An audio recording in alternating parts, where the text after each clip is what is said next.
E aí, pessoal, tudo bem com vocês? Espero que sim. Professor Luiz aqui mais uma vez. Nessa oportunidade, nós vamos estar fazendo uma pequena introdução à cartografia. Tá? Na aula passada, a gente estudou um pouco sobre as definições do espaço geográfico, as suas representações e abordamos alguns aspectos da análise espacial. Neste momento, nós vamos aprofundar um pouco naquele conteúdo das representações, em específico da ciência por trás da confecção dos mapas. Tudo bem? Para a gente começar a nossa conversa, nós temos que primeiro entender o que é a cartografia. Tá? A gente viu na aula passada que o ramo da geografia que trabalha na confecção dos mapas recebeu o nome de cartografia. Bom, a cartografia ela é uma ciência. Ela é uma ciência e ramo da ciência geográfica que estuda, projeta e confecciona os mapas. Tudo bem? Então, a gente pode entender que a cartografia é a ciência, né, que trabalha nessa confecção dos mapas. Tudo bem? Dentro da cartografia, nós temos alguns ramos. Aqui nós abordamos a cartografia matemática e a cartometria. A cartografia matemática é aquele ramo da cartografia que vai tratar dos aspectos matemáticos ligados à cartografia, em especial a projeção. Tudo bem? Já a cartometria, ela vai tratar de aspectos ligados às medições efetuadas sobre os mapas. Tá? Então, aí, ângulo, direção, volume, são alguns aspectos ligados à cartometria dentro da ciência da cartografia. Tudo bem? Então, qual é o resultado? A cartografia ela vai fazer essa análise e ela vai gerar algo. Qual é o resultado da pesquisa cartográfica? É um mapa. Tá? Como a gente vê aqui esse exemplo. Então, o resultado da ciência cartográfica é o mapa. Como a gente viu na aula passada, o mapa é um dos instrumentos utilizados para a representação do espaço geográfico. Vocês se lembram? A gente tinha ali o mapa, a gente tinha o globo e a gente tinha a maquete. Hoje nós vamos abordar um pouco mais a fundo a questão dos mapas. Tá? Para a gente entender um pouco da questão dos mapas, nós temos que voltar na história. Tudo bem? A história da cartografia. A cartografia é uma ciência muito antiga. Muito antiga. Povos muito antigos, como a China e o Egito, já haviam desenvolvido, há séculos e séculos atrás, algumas concepções cartográficas muito importantes. Mas no ramo ocidental, né, na nossa realidade mais próxima, foi na Grécia onde se desenvolveu grande parte das concepções cartográficas que nós temos hoje. Tá? Aqui nessa tabela, nós vamos ver alguns nomes importantes da cartografia grega. Tá? O primeiro nome que nós abordamos é Erasmo de Cirene. Erasmo de Cirene foi importante para a cartografia porque esse teórico ele ajudou a criar a ideia da esfericidade da Terra. Erasmo fez um experimento na tentativa de comprovar que a Terra, o nosso planeta, era uma esfera e não plano, como alguns haviam a concepção. O segundo nome, talvez alguns aí vão conhecer, é de Homero. Homero não era tecnicamente um cartógrafo, tudo bem? Ele foi um famoso escritor ali da tradição grega, responsável aí por obras muito famosas, como a Odisseia. E um aspecto importante para nós colocarmos Homero na história da cartografia é que esse autor ele fez uma abordagem muito interessante nas suas histórias, colocando aí uma espécie de mapeamento cósmico, tá? Um aspecto muito importante para a obra e para o desenvolvimento da ciência cartográfica. O próximo nome que nós abordamos é o de Anaximandro. Esse grego foi responsável pela criação do primeiro mapa mundi. Hoje a gente tem a concepção e a utilização de mapa mundi nas escolas, mas devemos a Anaximandro a criação do primeiro mapa mundi, esse mapa mundial.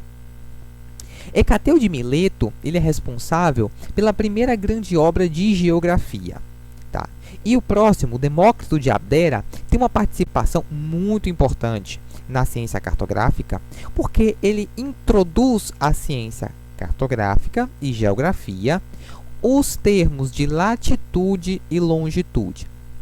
Tudo bem? Eu acredito que você já ouviu falar dessas duas palavras nas suas aulas de geografia do ensino médio, mas vamos abordá-las um pouco mais para frente. A latitude e a longitude é um aspecto muito importante para nós traçarmos coordenadas geográficas, nos permitindo localizar em um determinado ponto, né, do globo. Então, devemos a Demócrito de Abdera os termos latitude e longitude. O penúltimo grande cartógrafo ou geógrafo grego é Erastótenes. Esse cientista, esse grego, é responsável, um aspecto bem interessante, porque ele utilizou métodos científicos para traçar o tamanho da Terra. Tudo bem? Então, Erastótenes ele fez esse processo de utilizar metodologias científicas para determinar qual o tamanho da Terra. Todos esses gregos, esses cientistas gregos, foram importantes para o desenvolvimento da cartografia, com certeza. Mas talvez o nome mais lembrado, né, na questão cartográfica grega seja Cláudio Ptolomeu. Ptolomeu foi muito importante para a cartografia por causa de sua obra, Síntese de Geografia. Essa é uma obra bastante importante porque em 8 volumes, 8 volumes de pergaminhos manuscritos, Ptolomeu ele aborda diversos aspectos da ciência geográfica e dedica um desses 8 volumes à cartografia, especificamente à cartografia. Tudo bem? Então, um aspecto interessante dessa obra é que ele traz um mapa mundi ilustrado, além de 26 outros mapas regionais. Então, a gente pode entender aí a importância de Cláudio Ptolomeu para a cartografia. Ele tenta trazer métodos científicos para a ciência cartográfica. Tudo bem? Mas a cartografia, ela não parou no tempo. Ela não ficou só com os gregos. O tempo passa. A gente viu ali, o tempo é um aspecto importante para a gente entender as modificações. E o tempo foi se passando. O tempo foi se movendo. E chegamos aqui na Idade Medieval, na época da Idade Média. Um aspecto interessante sobre a cartografia da Idade Média é que, nesse período, perde-se o referencial trabalhado pelos gregos. Então, aqueles aspectos cartográficos até então vindo sendo desenvolvidos pelos gregos é deixado um pouco de lado pela cartografia medieval. Aqui, nesse período, as explicações são pautadas no âmbito religioso. Então, o âmbito religioso e os aspectos religiosos são importantes para dar explicações sobre a formação, sobre as estruturas e sobre a identificação do mundo como um todo. Tudo bem? A ciência cartográfica foi impactada deveras com isso. E o nome importante nesse período é Isidório de Sevilha. Tudo bem? Isidório de Sevilha foi um bispo da Igreja Católica e ele teve uma grande contribuição para a cartografia medieval. Porque ele foi responsável pela confecção de talvez o mais importante mapa desse período, um mapa muito conhecido pelo menos, que é o mapa TO. A gente vê aqui na imagem a representação feita por Santo Isidório de Sevilha. Por que ele é chamado de mapa TO? Observe bem, a gente tem aqui na imagem, deixa eu ver se eu consigo colocar aqui o apontador para vocês, perfeito, aqui. A gente tem aqui na imagem a representação de 3 continentes. Então, um aspecto importante é que, nessa época, eles acreditavam, ou pelo menos tinham conhecimento, de 3 continentes.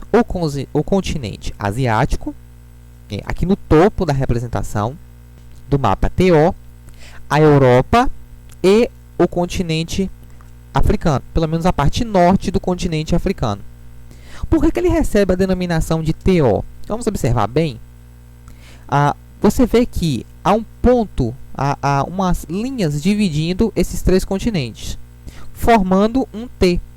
Então, eles acreditavam que esses continentes eram divididos por rios. Tudo bem? Então, havia uma divisão desses três continentes por um rio. E esse rio forma uma letra T. Um aspecto interessante também é que, para eles, Jerusalém representa o centro do planeta.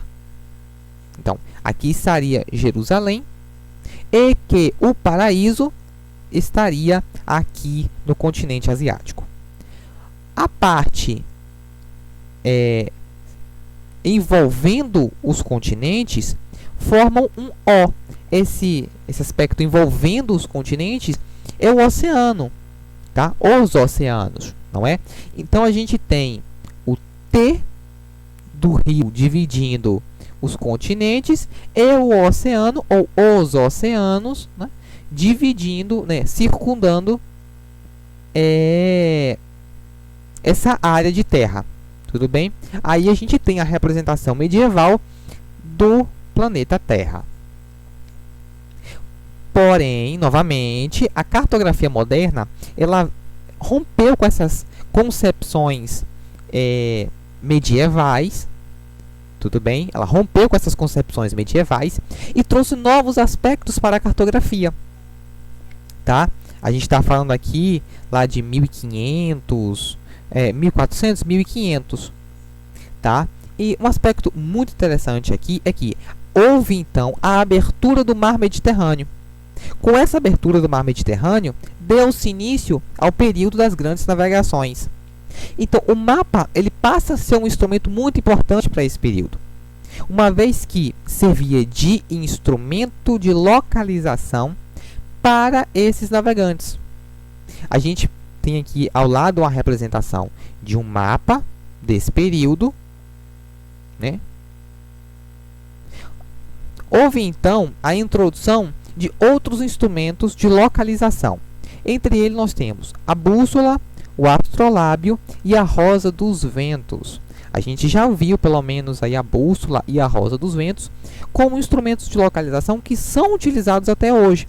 A gente vê no mapa a presença da rosa dos ventos para a representação e localização territorial. Nesse período da cartografia moderna, dois nomes são muito importantes: Mercator e Abraão Ortélio. Mercator é tido como o pai da cartografia moderna. Isso porque Mercator rompeu com algumas tradições antigas da cartografia e trabalhou com metodologias científicas desenvolvidas por ele para a confecção de mapas. Mercator é tido como o pai da cartografia moderna porque ele insere novas formas de fazer mapas, né, metodologias importantes para a confecção dos mapas. Mapas esses que foram utilizados no período das grandes navegações e que são importantes até hoje. Um segundo nome muito importante para a cartografia moderna é Abraão Ortélio. Por quê? Inspirado por Mercator, Abraão Ortélio desenvolveu aquilo que nós consideramos como o primeiro atlas moderno. A cartografia ela não ficou e não se estagnou no tempo. Ela veio progredindo, ela veio se manifestando e se desenvolvendo ao longo do tempo, né? E ela foi impactada pela revolução tecnológica. A gente vive um momento onde a tecnologia da informação e da comunicação ela está muito presente no nosso dia a dia. Nós vivemos momentos em que a tecnologia, né, os aparelhos celulares, os notebooks, os tablets, eles fazem parte da nossa configuração. A tecnologia IoT, as coisas conectadas agora estão sendo introduzidas, né? A cartografia atual ela vive essa revolução tecnológica. Três aspectos ou três utensílios, instrumentos, são importantes para a cartografia moderna. O primeiro é o software, como a gente pode ver aí. Por quê? Os primeiros mapas eram desenhados à mão, né? A gente sabe que não havia ali essa tecnologia de impressão, de produção digital. Então, os primeiros mapas eram feitos à mão, tá? Então, a tecnologia ela permite ao cartógrafo o desenvolvimento muito mais rápido e muito mais preciso dos mapas. Algo muito mais rápido, muito mais prático. O satélite também é um instrumento muito importante para a cartografia, porque ele permite ao cartógrafo mapear com maior profundidade e com maior precisão a área que será mapeada, que será então transformada em um mapa. Então, nesse aspecto, a base de dados é um instrumento muito importante para a cartografia, porque ela permite armazenar esses dados e transmitir via internet dados importantes do mapeamento que foi feito, permitindo assim, por exemplo, tecnologias como o do GPS, né? O GPS já faz parte do nosso dia a dia.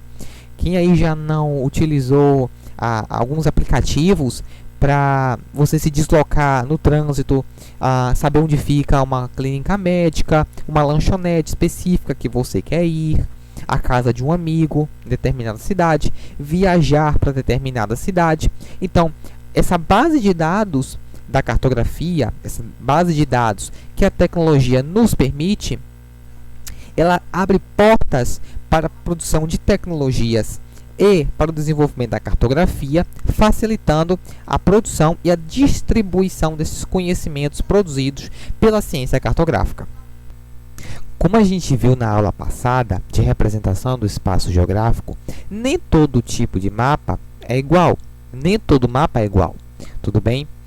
Basicamente, nós podemos dividir os mapas em duas grandes categorias. Os mapas físicos, que são aqueles que vão tratar dos aspectos representativos da superfície terrestre, e os mapas humanos, que vão tratar de aspectos ligados à humanidade e sua ação no espaço geográfico e no espaço representado. Tudo bem? Os mapas físicos podem ser geomorfológicos, climáticos, hidrográficos e biogeográficos. Nós temos muito contato com esse tipo de mapa no livro didático escolar. Quem aí não se lembra do mapa representando os rios e os pontos, os meios hidrográficos do Brasil, por exemplo? Tudo bem? Os mapas humanos, por sua vez, são aqueles ligados aos aspectos humanos e a sua relação com o espaço que está sendo representado. Então, nós temos aí o mapa político, o mapa econômico, o mapa demográfico, histórico, rodoviário e topográfico.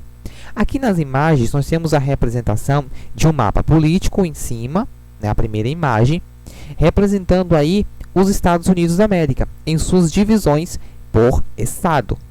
No mapa de baixo, nós temos um mapa do tipo físico, tratando de aspectos climáticos das regiões ao redor do mundo.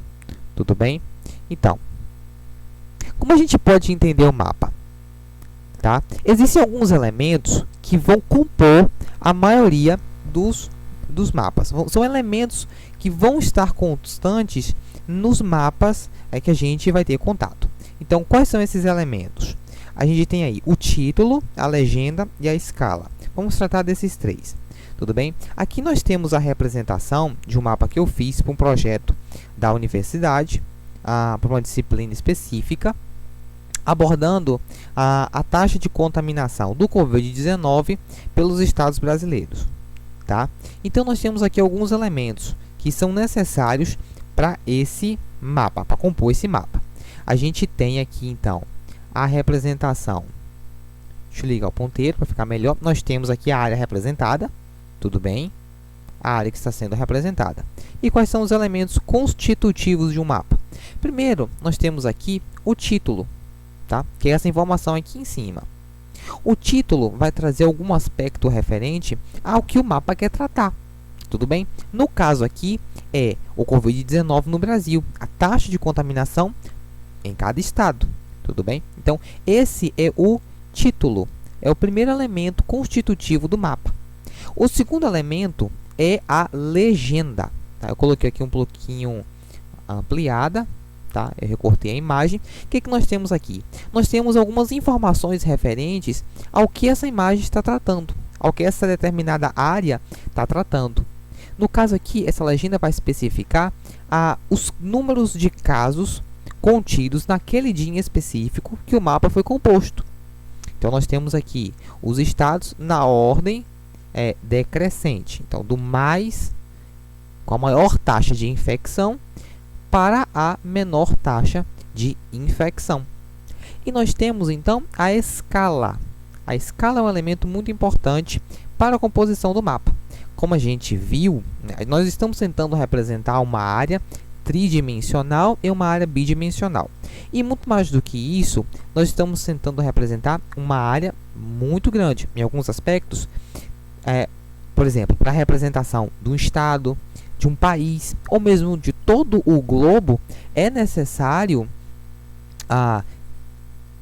transferir essa área que estamos tentando representar para um espaço muito menor, né? Um espaço ali de um papel, de um mapa, enfim, nós estamos tentando reduzir essa área para que ela caiba, a sua representação caiba em um determinado espaço. Então, a escala é um elemento importante porque nós vamos dizer como essa imagem se comporta em relação ao tamanho real da área que está sendo representada. Nós não vamos tratar nesta aula de como fazer a medição da escala, tudo bem? Isso vai ser uma aula posterior com o professor Renaildo. Confere lá a aula que vai estar muito bacana, tudo bem? Então, a gente tem aqui os elementos constitutivos de um mapa. Bom, como a gente viu aí, o mapa ele tem uma função muito importante, que é representar o espaço geográfico e permitir que o ser humano se encontre nesse espaço. A gente viu que o ser humano é um ser que transforma o espaço em que ele vive. E ele necessita compreender como esse espaço está se configurando, como é configurado. Tudo bem? Para que isso aconteça, para que nós conseguimos nos orientar no espaço, é necessário que nós, então, entendemos como se dá as coordenadas geográficas. Dois conceitos aqui são importantes: meridianos e paralelos. Tá? Há uma relação aqui norte-sul, leste-oeste. Isso por quê? Tomemos, por exemplo, a primeira figura. Na primeira figura, nessa primeira representação, nós vemos aí linhas na vertical. Essas linhas na vertical é chamado de meridianos. Os meridianos, eles têm por eixo central o meridiano de Greenwich, que fica aí, que toma por referência o Observatório de Greenwich, em Londres, no Reino Unido, tá? Tudo que está a leste do meridiano de Greenwich vai estar adiantado em relação a esse meridiano, e tudo que está a oeste do meridiano de Greenwich vai estar atrasado em relação ao meridiano. É com essas configurações dos meridianos que nós estabelecemos os fusos horários. Tudo bem? Nós não vamos trabalhar hoje a questão dos fusos horários, mas fica aí como um primeiro insight para nós entendermos esse tema tão importante. Tá? Se o meridiano de Greenwich é grau zero, então cada meridiano subsequente ele vai acrescentar uma certa quantidade de graus, um certo grau em relação a esse meridiano. Então, aquilo que passa a leste de Greenwich vai se adiantando, ou seja, ele vai acrescentando até mais 180 graus. E tudo que está a oeste de Greenwich, ele vai atrasando, ou seja, indo de até menos 180 graus. O aspecto ligado aos meridianos é a longitude. Então, através dessas coordenadas, nós podemos estabelecer a longitude. Um outro aspecto importante, ou um outro tema importante, são os paralelos. Os paralelos são essas linhas que dividem o globo na horizontal. Tudo bem? O eixo central dos paralelos é o paralelo do Equador, que tem grau zero. Então, aqui há uma relação norte-sul. tudo que está a norte do paralelo do Equador acrescentará-se grau. Tudo que está abaixo do paralelo do Equador, nós diminuiremos ou tiramos esses graus. Então, a partir do zero, nós temos mais 90 graus para a região norte e menos 90 graus para a região sul. Através dos paralelos, nós podemos estabelecer aí a relação de latitude. Por meio dos meridianos e paralelos, nós estabelecemos longitude e latitude. Bom, outro tema muito importante para nós entendermos a cartografia são as projeções. E um aspecto ligado a isso, as distorções cartográficas.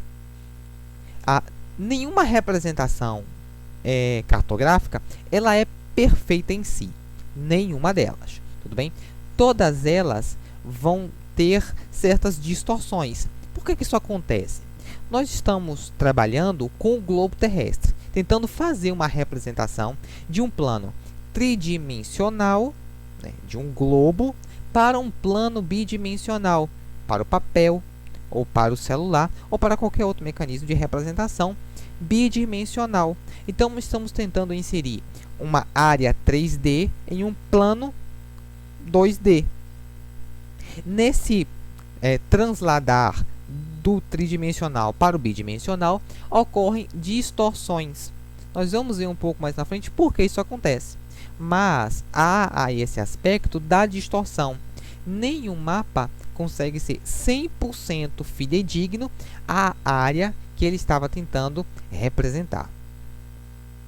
A área de tangência é aí esse ponto de contato entre a projeção, o instrumento de projeção, e o ponto específico que vamos utilizar como guia.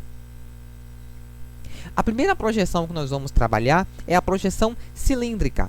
A projeção cilíndrica ela foi idealizada por Mercator, aquele cartógrafo que nós vimos ali da cartografia moderna. A projeção cilíndrica ela tem por objetivo tentar fazer essa representação do plano 3D para o plano 2D.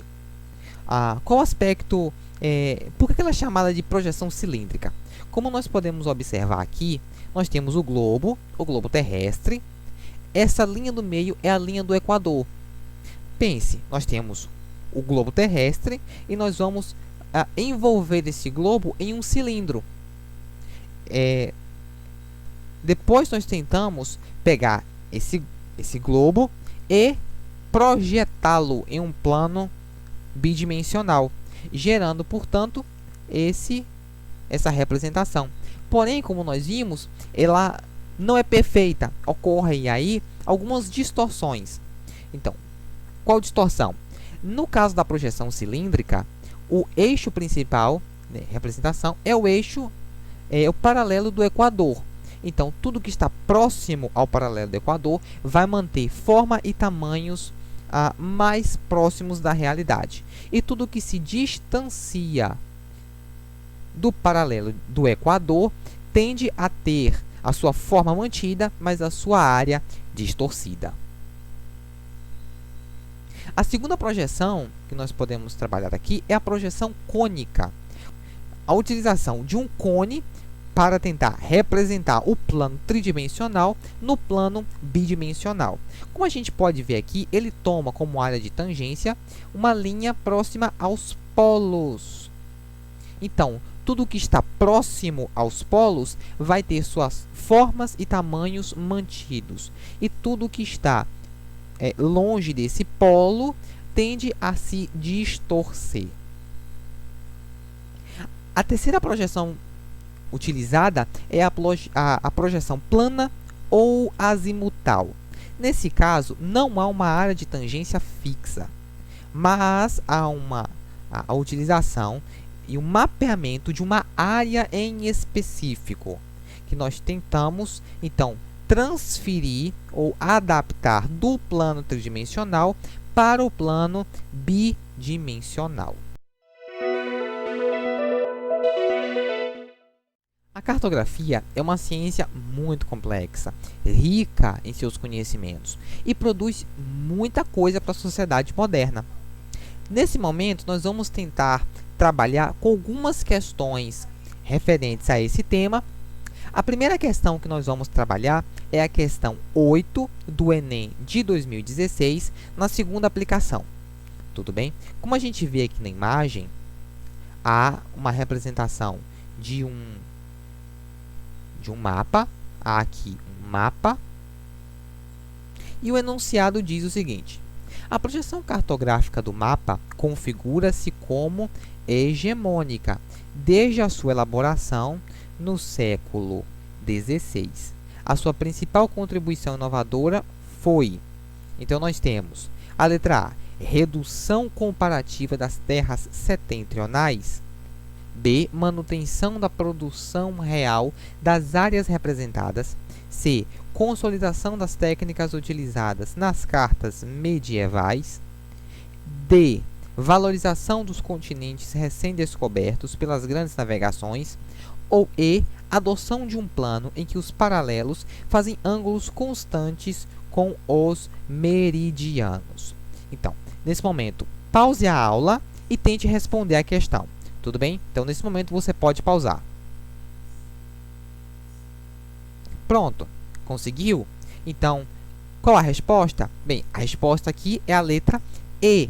A adoção de um plano em que os paralelos fazem ângulos constantes com os meridianos. A segunda questão que nós vamos abordar é a questão 15 do Enem de 2015. Ele diz: o projeto Nova Cartografia Social da Amazônia ensina indígenas, quilombolas e outros grupos tradicionais a empregar o GPS e técnicas modernas de georreferenciamento para produzir mapas artesanais, mas bastante precisos de suas próprias terras. A existência de um projeto, como apresentado no texto, indica a importância da cartografia como elemento produtor da letra A, expansão da fronteira agrícola. B, remoção de populações nativas. C, superação da condição de pobreza. D, valorização de identidades coletivas. Ou E, implantação de modernos projetos agroindustriais. Neste momento, pause a videoaula e tente responder. Tudo bem? Conseguiu? Então, a resposta aqui é a letra D, valorização de identidades coletivas. A próxima questão que nós vamos trabalhar é a questão 36 do Enem de 2016. Tudo bem? Nessa questão, nós temos aí a representação dos continentes, trazendo aspectos ligados à disseminação das águas, em especial a dessalinização da água nesses países. O enunciado diz: conforme a análise do documento cartográfico, a área de concentração das usinas de dessalinização é explicado pelo letra A, pioneirismo tecnológico. Letra B, condição hidropedagógica. C, escassez de água potável. D, efeito das mudanças climáticas. Ou E, busca da sustentabilidade ambiental. Bom, qual aspecto? Por que dessalinizar a água do mar? A gente sabe que a água do mar é uma água salgada.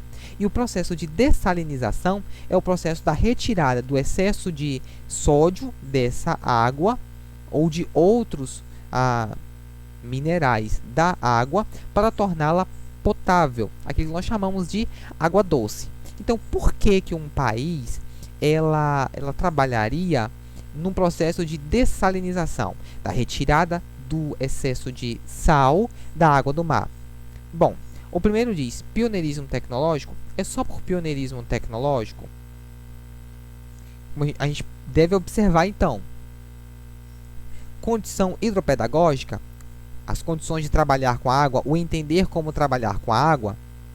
Olha, repara bem a letra C, escassez de água potável. Qual o principal objetivo em dessalinizar a água do mar?